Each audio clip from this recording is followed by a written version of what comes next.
Padre, del Hijo y del Espíritu Santo. Amén.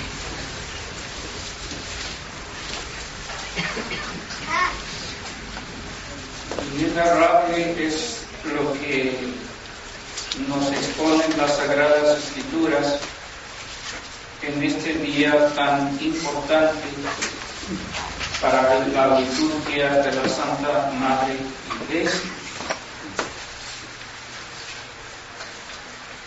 Este día, como ustedes lo saben, se celebran 3 misas.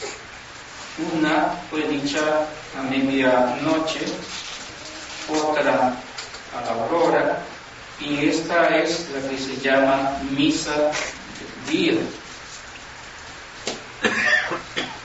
Quiere la Iglesia remarcar muy fuerte en nuestros entendimientos, pero sobre todo en nuestra alma, el origen secundario de nuestra redención. Primario, bien lo sabemos, que por culpa del hombre se perdió, pero de este Dios nuestro Señor lo mantuvo demasiado oculto para que el demonio de ello no se diera cuenta. Esto que dice San Ignacio de Antioquía, citado por San Jerónimo. En la primera misa vemos a los ángeles anunciando a los pastores la buena nueva sobre el nacimiento de nuestro Señor Jesucristo. En la segunda misa vemos cómo la palabra de los ángeles mueven a los pastores para que presencien al que está en el pesebre.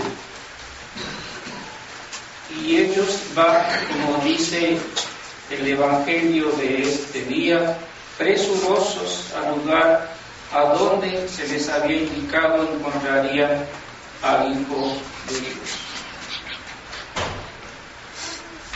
Mas ellos ignoraban lo que el mismo diablo también ignoraba, que el que estaba recostado en el pesebre era el mismo Hijo de Dios, el Verbo eterno hecho hombre. San Juan nos narra el origen, primeramente, del que está en la cuna. En segundo lugar, nos narra de que todo fue hecho para Él, con Él, y a la vez fue hecho para también nuestro bien. Luego pasa automáticamente al hecho de la anunciación, cuando nos dice el verbum caro factum est. Pero después de ello no hace sino alusión al rechazo que recibió no solamente por parte de los suyos, sino también por parte del mundo, y podríamos decir que también el rechazo que hoy en la actualidad se ha hecho hacia nuestro Señor. Prueba de ello han sido todas las herejías que la Iglesia, desde que fue fundada por nuestro Señor Jesucristo hasta la actualidad, ha sido fuertemente atacada por los enemigos bajo la faz de las herejías. Pero sigue y remata diciendo que algunos de todos ellos serán llamados hijos de Dios, que no nacieron por los tres medios que él menciona en su Evangelio, sino que son directamente hijos de Dios mediante la redención y el bautismo que se ha recibido de parte de nuestro Señor Jesucristo. Pero podríamos decir, como dice el profeta, ¿acaso todos los bautizados realmente aman a Dios? ¿Acaso todos los bautizados pregonan sus milagros y sus maravillas? ¿Acaso todos los bautizados realmente se han entregado a Dios? San Juan menciona aquí a aquellos que libremente y humildemente han recibido la semiente de su palabra divina y la han hecho fructificar el 100%, al grado de llegar esta espiga o este grano de mostaza hasta la vida eterna. Cada uno júzguese a sí mismo y vea si lo que realmente dice el apóstol San Juan en este Evangelio se realiza en nuestros corazones y en nuestras almas. Pues el apóstol no olvida aquellas palabras que Dios nuestro Señor Jesucristo dijo mientras vivía con ellos. No todo el que me dice Padre, Padre, entrará en el reino de los cielos, sino aquel que cumple la voluntad de mi Padre que está en los cielos. Una y otra vez repite lo mismo y se pone como ejemplo el mismo Jesucristo nuestro Señor, para que nosotros no tengamos ningún pretexto en decir que podemos dejar de lado la voluntad divina, la voluntad del Padre Eterno, que se expresa por medio de su Hijo, por medio del Verbo hecho hombre. Y es aquí en donde se hace esa selección. No es porque Dios quiera hacer esa selección, no desea hacer esa selección, Él no quiere que el hombre le desprecie y le odie, pero respeta el libre albedrío que cada uno tiene en su mente y en su razón y en su inteligencia, para que elija convenientemente aquello que es saludable para su salvación eterna. Para ello nos da ejemplo claro de cómo debe uno comportarse ante Dios nuestro Señor. El Verbo eterno no es otra cosa sino esas pruebas o esos ejemplos evangélicos que nosotros debemos seguir. No habla, pero lo hace con hechos. Él no se encarga de difundir que su nacimiento lo hacen los ángeles, para ello están ellos, para divulgar las verdades divinas que solamente están ocultas en la Trinidad Augusta y que nosotros las sabemos gracias a la ilustración no solamente de ellos, sino también de las Sagradas Escrituras. Después de que ellas se han asimilado en nuestras almas, lógicamente es que el alma de buena voluntad y el alma que quiere seguir a Dios de todo corazón las acepta y pone como prueba evidente de esa creencia su fe. Y es mediante esta fe como la caridad llena e inunda su corazón y su alma. Por eso es que no podemos sino manifestar ante nuestro Señor Jesucristo infante esa ternura y ese cariño y ese afecto, pero de almas que verdaderamente creen en Él y que creen, como dice el apóstol, que el Verbo se hizo carne y habitó entre nosotros. Si no tenemos esta noción clara en nuestras almas, si no creemos que el Verbo de Dios se hizo hombre y que Jesucristo es Dios y hombre a la vez, que une su divinidad con su humanidad, que no es mayor la humanidad que la divinidad y que la divinidad asume su humanidad. No es al revés. Por eso en Él están esas dos naturalezas, la humana y la divina. Y es lo que nos cuesta difícil entender y comprender. ¿Por qué? Porque nosotros solamente tenemos una, que es la humanidad, naturaleza humana, por así decirlo de otra manera. Nos resistimos porque eso no está dentro de nuestro ser, sino que se nos ofrece como un artículo de fe.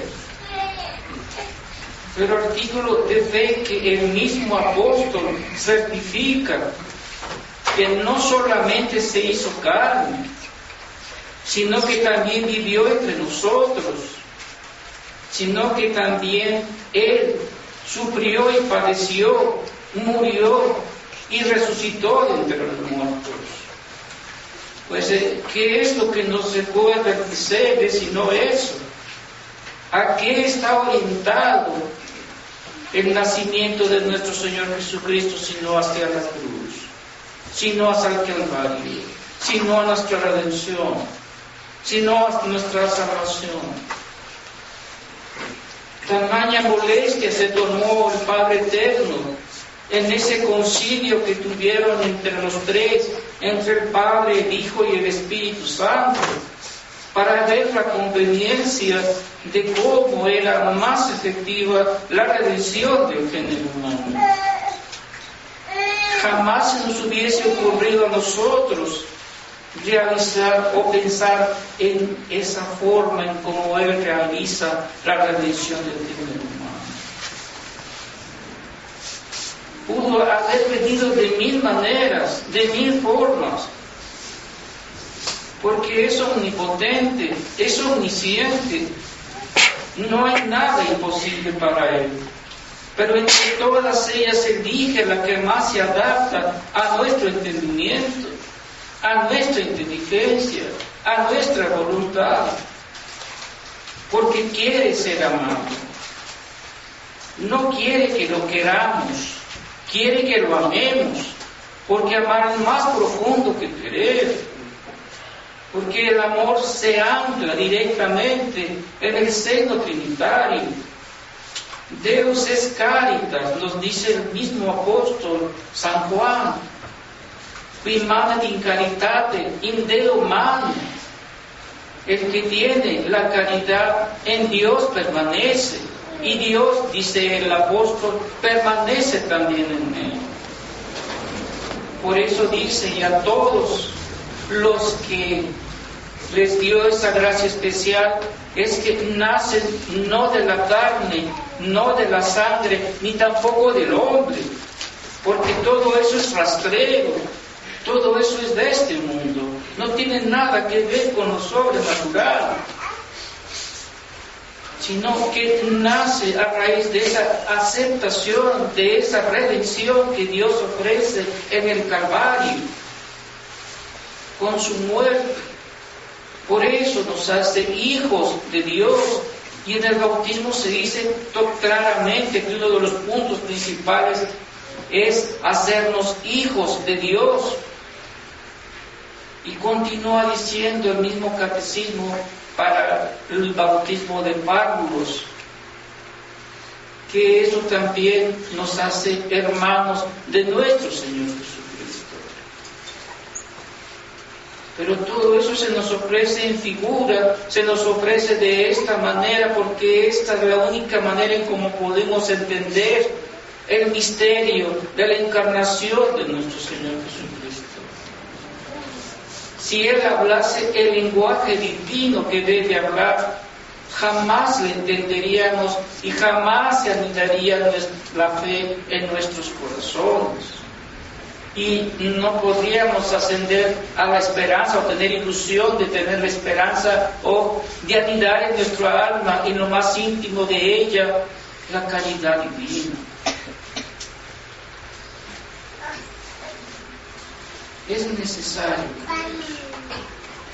Es necesario dar nuestro asentimiento a lo que Dios realiza, y que no es una cosa que esté al alcance de nosotros, porque son misterios divinos que solo la Trinidad maneja dentro de su interior.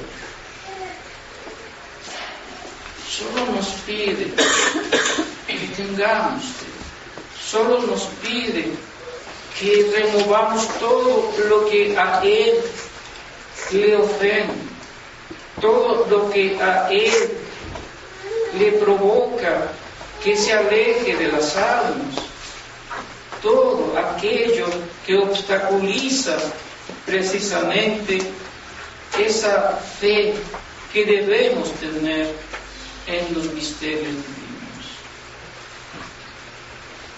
¿Cuál no debería ser nuestro agradecimiento el día de hoy?